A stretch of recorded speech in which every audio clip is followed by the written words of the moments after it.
BA द्वितीय वर्ष केशव दास द्वारा रचित पंक्तियों का भावार्थ।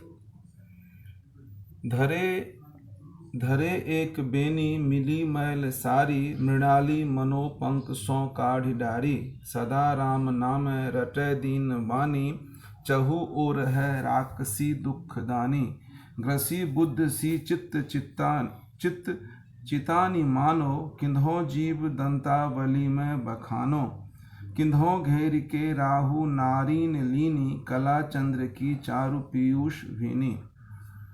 प्रस्तुत पंक्तियां जो है ये केशव दास द्वारा रचित रामचंद्रिका से संकलित है। इसमें सीता जब अशोक वाटिका में राक्षसियों से घिरी रहती है, उस समय वो अत्यंत खिन्न उदास और उसका मुखमंडल मलिन है। उसी दृश्य का कवि केशव दास ने इन पंक्तियों के माध्यम से वर्णन किया है। कह रहे हैं केशव दास, धरे एक वेनी मिली मैल सारी। सीता एक चोटी को धारण की हुई है और उसकी सारी भी मैली, उसने सारी भी शरीर पर मैली धारण कर रखी है। और उस समय कह रहा है मृणाली, उस समय मृणाली मनो पंक सौ काढ़ डारी। सीता की दशा इतनी विपन्न है, इतनी दुख से भरी हुई है, जो ऐसा लग रहा है मानो किसी कमलिनी को, मृणाली कहते हैं कमलिनी को और वेनी कहते हैं चोटी को। मृणाली मनो पंक सौ काढ़ डारी, मानो कमलिनी को कीचड़ से निकाल कर बाहर कर दिया गया। इस प्रकार से कमलिनी का विकास कीचड़ में ही होता है। बाहर निकालने के बाद वो मुरझा जाती है, कुम्हला जाती है। सीता की दशा भी वैसे है। इसमें कवि ने उत्प्रेक्षा अलंकार का प्रयोग किया है। सदा राम नामे रटै दीन वानी, चहु ओर है राक्षसी दुख दानी। अब कह रहा है सीता अत्यंत दुखी होकर हर समय अपनी करुण वाणी से अपने प्रियतम राम नाम का ही रट लगा रही है। चहु ओर है राक्षसी दुख दानी, और उसके चारों ओर से रावण के द्वारा नियुक्त राक्षसियों का ही पहरा है। उसने उसे घेर रखा है, जो उसे हर समय कष्ट पहुंचाती है, दुख देती है।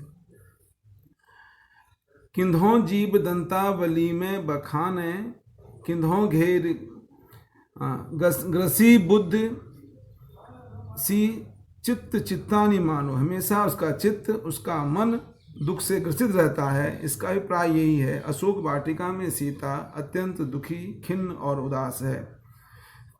फिर कह रहे हैं किधो जीव दंतावली में बखानी, किधो घेर के ग्रसी बुद्ध सी चित्त चित्तानी मानो। किधो जीव दंतावली में बखानो।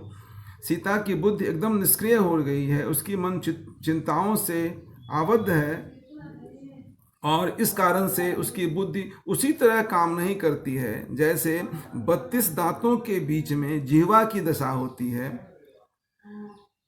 उसी प्रकार से सीता राक्षसियों के बीच में अत्यंत दीन और हीन है।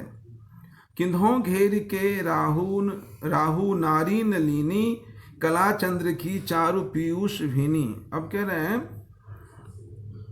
उस समय सीता की बुद्धि चिंताओं के कारण परतंत्र बनी हुई है, और उस समय उसकी दशा ऐसी लग रही है मानो अमृत से व्याप्त चंद्रमा को की सुंदर कलाओं को राहु की पत्नियों ने घेर लिया है। उसे चारों ओर से राक्षसों की स्त्रियों ने घेर कर बैठी हुई है। वे सभी राहु की पत्नियों की तरह अथवा राहु की तरह उसे कष्ट दे रही है। केशव दास ने इसमें सीता की मनोदशा को अशोक वाटिका में रहने के समय का वर्णन किया है, जब वो अशोक वाटिका में बैठी हुई है। ये पंक्तियां भुजंग प्रयात छंद में वर्णित है। और किन्हों संदेह अलंकार का भी कवि ने, उपमा अलंकार का भी, उत्प्रेक्षा अलंकार का भी कवि ने बड़ा ही सुंदर प्रयोग किया है। अगली पंक्ति है सीता हनुमान संवाद। कर जोर कहियो हों पवन दूत, जिय जान जिय जननि जानि रघुनाथ दूत। रघुनाथ कौन दशरथ नंद, दशरथ कौन अज तनय चंद। कही कारण पठिय यही निकेत, निज देन लेन संदेश हेत। गुण रूप शील शोभा स्वभाव, कछु रघुपत के लक्षण बताओ। पवन पूत का यहाँ आशय हुआ पवन पुत्र से, हनुमान से। जिय मतलब हृदय, निकेत मतलब घर, हेत मतलब के लिए। इन पंक्तियों के माध्यम से सीता हनुमान संवाद को केशव दास ने वर्णित किया है। जब हनुमान मुद्रिका लेके अशोक वाटिका पहुंचते हैं, तब सीता जी उनसे पूरा ब्यौरा पूछती है। एक बार की उन पर विश्वास नहीं करती है। उसी को कवि ने वर्णित किया है। कर जोर कहियो हो पवन दूत। हनुमान जी ने हाथ जोड़कर कहा माँ सीता से, माँ मैं पवन पुत्र हूँ, हे माँ तुम हृदय से मुझे रामचंद्र जी का दूत जानो। कर जोर कहो हो पवन दूत, जिय जननि जानि रघुनाथ दूत। हे माँ सीता आप मुझे रामचंद्र जी का संदेश वाहक समझिए और अपना उनका दूत जान करके मुझ पर विश्वास कीजिए। तो फिर पूछते सीता जी, कहती हैं अब रघुनाथ कौन। सीता ने प्रश्न किया रघुनाथ कौन है। तब कहती है वो दशरथ नंद। हनुमान कहते हैं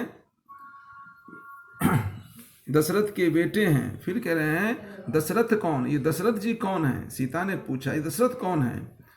अनायास उस पर विश्वास नहीं करती है सीता। तब कहते हैं हनुमान ने कहा दशरथ कौन, दशरथ अज तनय चंद। कह रहे हैं राजा अब अज के पुत्र हैं, वो राजा दशरथ हैं।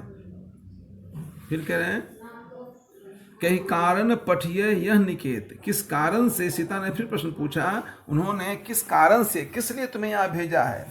निज देन लेन संदेश हेत। कह रहे हैं निज देन अपना संदेश राम आप तक पहुँचाने के लिए और आपका संदेश लेने के लिए मुझे यहाँ भेजा है। निज देन लेन संदेश हेत। कह रहे हैं अपना संदेश भेजने के लिए और तुम्हारा संदेश जानने के लिए मुझे यहाँ पठाया है। फिर कह रहे हैं इस पर भी सीता को विश्वास नहीं हुआ। तब और प्रश्न पूछती हैं गुण रूप शील शोभा स्वभाव, कछु रघुपत के लक्षण बताओ। अनायास सीता तो रावण के चंगुल में फंसी ही थी और उस पर अनायास हनुमान पे विश्वास नहीं होता है। इसलिए विभिन्न प्रकार के प्रश्न से वो जानना चाहती है जो वास्तव में हनुमान तो कोई रावण का दूत बनकर उसे धोखा तो नहीं दे रहे हैं। अनायास उसमें विश्वास नहीं करती है। फिर पूछते हैं गुण रूप शील शोभा स्वभाव, कछु रघुपत के लक्षण बताओ। कह रहे हैं तुम हे हनुमान यदु तुम राम के कुछ गुण रूप शील शोभा और स्वभाव आदि के बारे में बताओ, उनमें क्या लक्षण हैं। वस्तुतः केशवदास ने इस संवाद में प्रश्नोत्तर शैली का प्रयोग किया है और भाषा ब्रजभाषा में ही रचित है और भाषा बड़ा ही सरल सुबोध और बोधगम्य है। अगला पद है हनुमान रावण संवाद।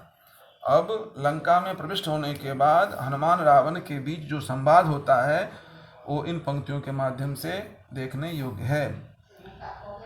रे कपि कौन तू अच्छ को घातक, दूत बलि रघुनंदन जू को रघुनंदन रे। त्रिसरा खरदूषण दूषण भूषण भूको, सागर कैसे तरियो जैसे गोपद। काज कहाँ सिय चोरहि देखो, कैसे बंधायो जो सुंदरी तेरी छुई दृग सोबत। पातक लैखों। इसमें अक्ष का आशय हुआ रावण के पुत्र अक्षय कुमार से, जिसे हनुमान ने वध किया था। घातक मारने वाला, भूषण अलंकार शोभा। कुछ शब्दार्थ हैं। गोपद, गोपद कहते हैं गाय का खुर का निशान। खुर बोलते हैं पाँव के जब जहाँ डालते हैं वो जो निशान बन जाता है गाय के पाँव डालने से, उसको कहा गया गोपद।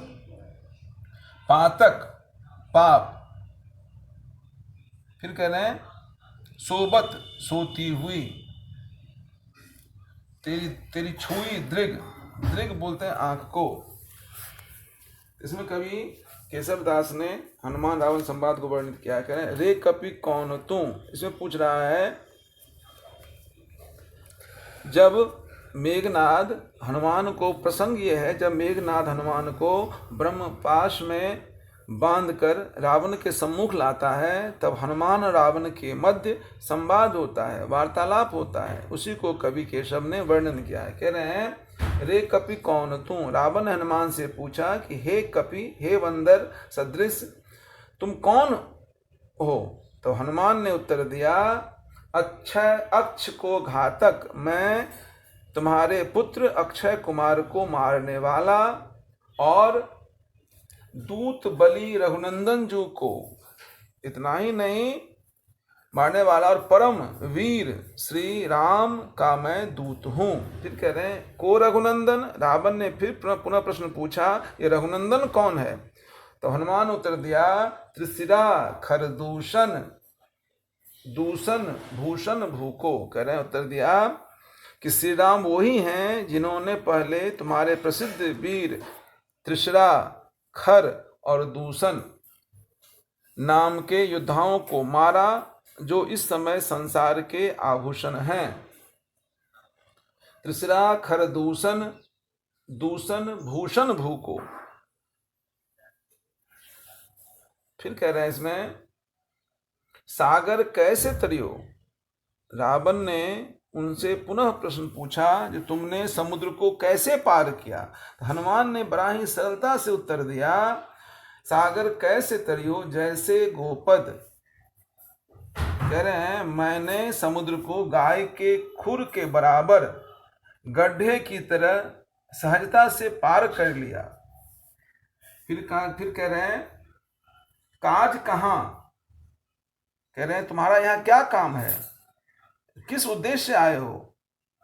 तो हनुमान ने कहा सिय चोर ही देखो। हनुमान ने उत्तर दिया मैं यहाँ पर सीता जी के चोर को खोजने के लिए आया हूँ, जिसने छल से कपट से सीता का अपहरण कर लिया। प्रसंग मालूम ही होगा जो किस प्रकार से सोने की मृग बन करके, भिखारी का वेश धारण करके रावण सीता के कुटी में वहां पहुंचा जहां सीता ठहरी हुई थी, और रावण ने उसे पुष्पक विमान पे हरण करके ले गया। ये इसी प्रसंग को समझना पड़ेगा। फिर कह रहे हैं कैसे बंधायो, रावण ने प्रश्न किया जो तुमको कैसे बंदी बनाया गया? तो कह रहे हैं इसमें जो सुंदरी तेरी छुई दृग सोबत पातक लेख। हनुमान ने उत्तर दिया कि तुम्हारे महलों में सीता जी को खोजते समय मैंने तुम्हारे महल में जो स्त्रियां थी उसको अपने नयनों से देख लिया, उसी के पाप स्वरूप मुझे बंदी बनाना पड़ा है। अर्थात पर स्त्री को देखने के उपरांत मुझे इस प्रकार से बंदी बनाया गया। इसमें भावार्थ यह है कवि की व्याख्या, जब मैंने तुम्हारे महल में सोई स्त्रियों को अपनी आंखों से देखा, इस कारण से मुझे बंदी बनाया गया। तो जब तुमने स्त्री का अपहरण करके ले आए हो, तुम्हारा क्या हश्र होगा ये तुम खुद जानो। इसमें अनुप्रास, यमक और अलंकार, अन्य अलंकारों का भी बड़ा ही अनुपम प्रयोग किया गया है।